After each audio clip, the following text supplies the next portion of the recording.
দৈনিক প্রথম আলো তাদের প্রধান শিরোনাম করেছে নির্বাচনী আইন সংশোধন ইস্যুতে। জোটের প্রার্থীকেও নিজ দলের প্রতীকে ভোট করতে হবে, আরপিও সংশোধন। নির্বাচন সংক্রান্ত আইন গণপ্রতিনিধিত্ব আদেশের অধ্যাদেশের খসড়া উপদেষ্টা পরিষদে অনুমোদন। চলমান রাজনৈতিক পরিস্থিতি নিয়ে পত্রিকাটি একটি বিশেষ প্রতিবেদন করেছে, যার শিরোনাম দেওয়া হয়েছে তিন দলের পরস্পর বিরোধী অবস্থানে সরকার চাপে।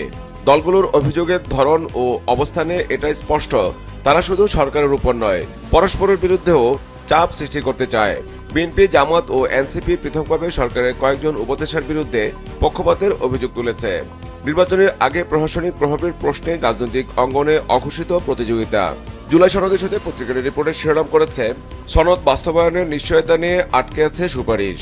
শ্রম আইন সংশোধন করা ইস্যুতে পত্রিকাটি রিপোর্টের শিরোনাম করেছে ট্রেড ইউনিয়ন করার নতুন নিয়ম।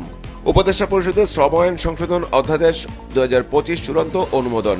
গৃহ পরিচারকেরাও শ্রমিক হিসেবে অন্তর্ভুক্ত। কারখানায় ট্রেড ইউনিয়নে শ্রমিকের সম্মতি। 20 থেকে 300 শ্রমিক থাকলে 20 জনের সম্মতি। 301 থেকে 500 শ্রমিক থাকলে 40 জনের সম্মতি। 501 থেকে 1500 শ্রমিক থাকলে 100 জনের সম্মতি। 1501 থেকে 3000 শ্রমিক থাকলে 300 জনের সম্মতি। 3001 থেকে আরো বেশি শ্রমিক থাকলে 400 জনের সম্মতি লাগবে। ইন্টারন্যাশনাল ডিসপ্লেসমেন্ট মনিটরিং সেন্টার ও জাতিসংঘের আন্তর্জাতিক অভিবাসন সংস্থার জরিপ নিয়ে দৈনিক সমকাল তাদের একটি বিশেষ প্রতিবেদন করেছে, যার শিরোনাম দেওয়া হয়েছে রাজনৈতিক সংঘাতে দেশে 1,49,000 মানুষ বাস্তুচ্যুত। আইডিএমসি ও আইওএম এর তথ্য, ধর্মীয় সংঘাত, ক্ষুদ্র নৃগোষ্ঠীর উপর হামলা স্থানীয় দ্বন্দ্ব ও বাস্তুচ্যুতির কারণ। মোট অভ্যন্তরীণ বাস্তুচ্যুতি 5,85,000। 2023 সাল পর্যন্ত বাস্তুচ্যুত 4,26,000। 2024 সালে বাস্তুচ্যুত 1,59,000। শ্রম আইন সংশোধন ইস্যুতে পত্রিকাটি রিপোর্টের শিরোনাম করেছে 20 শ্রমিক এক হলেই করা যাবে ট্রেড ইউনিয়ন। উপদেষ্টা পরিষদের অনুমোদন। শ্রমিক স্বীকৃতি পেলেন গৃহপরিচারক ও অলাভজনক প্রতিষ্ঠানের কর্মীরা। জোট হল ভোট নিজ দলের প্রতীকে, অযোগ্য হবেন পলাতক আসামিরা। দেশের রাজনৈতিক পরিস্থিতি নিয়ে দৈনিক যুগান্তর তাদের একটি বিশেষ প্রতিবেদন করেছে, যার শিরোনাম দেওয়া হয়েছে সরকারের নিরপেক্ষতা নিয়ে তিন দলের প্রশ্ন। ভোটের আগে বাড়ছে উত্তাপ। প্রধান উপদেষ্টার সঙ্গে পৃথক বৈঠকে কয়েকজন উপদেষ্টা নির্বাচন কমিশন ও মাঠ প্রশাসনের নিরপেক্ষ ভূমিকা নিয়ে প্রশ্ন বিএনপি, জামাত ও এনসিপির। নিরপেক্ষতা বজায় ও আস্থা ধরে না রাখতে পারলে নির্বাচনে একটা অনিশ্চয়তার মধ্যে পড়ে যাবে, মত বিশ্লেষকদের। উপদেষ্টা পরিষদে আরপিও অনুমোদন নিয়ে পত্রিকাটি রিপোর্টের শিরোনাম করেছে পলাতকরা নির্বাচনে অংশ নিতে পারবে না। উপদেষ্টা পরিষদে সংশোধিত আরপিও অনুমোদন। ওয়েস্ট ইন্ডিজের বিপক্ষে বাংলাদেশের সিরিজ জয় ইস্যুতে পত্রিকাটি রিপোর্টের শিরোনাম করেছে কালো উইকেটে আলো ছড়ালো বাংলাদেশ, অধিনায়ক মিরাজের প্রথম সিরিজ জয়। মানবতাবিরোধী অপরাধের ইস্যুতে পত্রিকাটি রিপোর্টের শিরোনাম করেছে শেখ হাসিনার রায় হতে পারে নভেম্বরে, মানবতাবিরোধী অপরাধের মামলা। আন্তর্জাতিক অপরাধ ট্রাইব্যুনাল, রায়ের দিন জানা যাবে 13 নভেম্বর।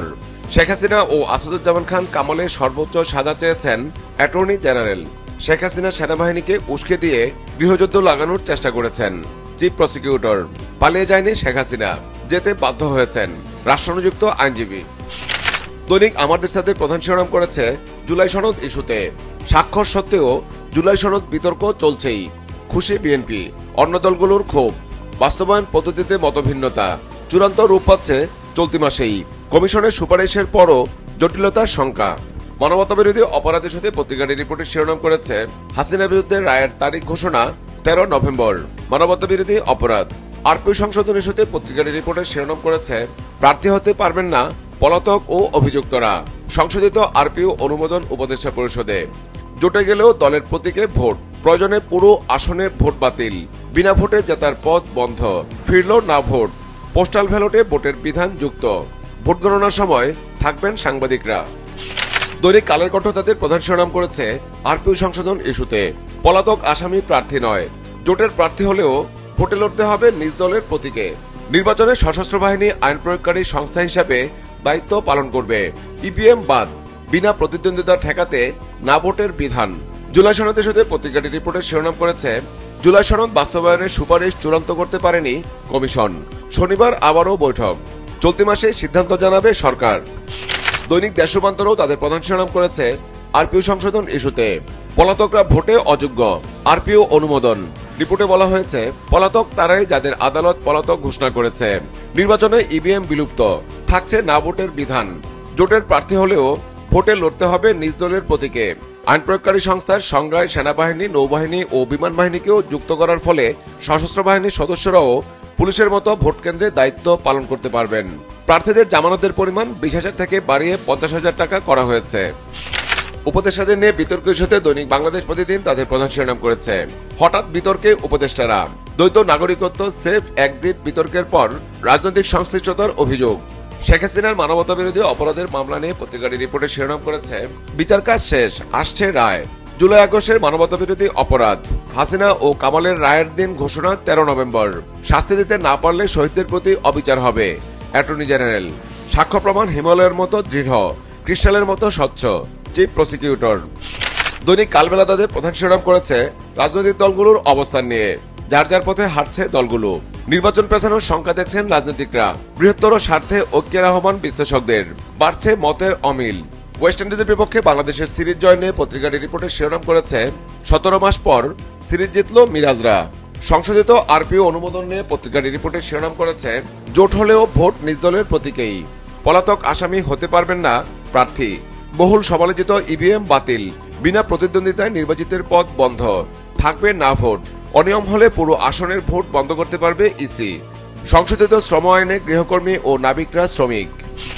সুষ্ঠু ও গ্রহণযোগ্য নির্বাচনের জন্য নির্বাচন কমিশনকে দেয়া বিএনপির প্রস্তাব নিয়ে দৈনিক আজকের পত্রিকা তাদের প্রধান শিরোনাম করেছে, ভোটের 7 দিন আগেই কেন্দ্রে সেনা চায় বিএনপি, ইসিতে বিএনপির প্রতিনিধি দল। নির্বাচন সুষ্ঠু ও নিরপেক্ষ করতে কমিশনকে 36 করণীয় প্রস্তাব বিএনপির। দলীয় প্রতিষ্ঠান থেকে ভোট গ্রহণ কর্মকর্তা নিয়োগ না দেওয়ার দাবি। বিগত 3 নির্বাচনের বিতর্কিত কর্মকর্তাদের ভোটের প্রক্রিয়ায় না রাখা। জুলাই সনদ নিয়ে পত্রিকাটি একটি বিশেষ প্রতিবেদন করেছে, তার শিরোনাম দেওয়া হয়েছে, সংসদকে বাধ্য করার উপায় খুঁজছে কমিশন, জুলাই সনদ বাস্তবায়ন। আদেশের নাম হবে জুলাই জাতীয় সনদ সংবিধান সংস্কার বাস্তবায়ন আদেশ। নিয়মিত আইনসভার পাশাপাশি সংবিধান সংস্কার পরিষদের দায়িত্ব পালন করবে সংসদ। সনদ বাস্তবায়নে সংসদকে বাধ্য করার পক্ষে 2টি মত দিয়েছেন বিশেষজ্ঞরা।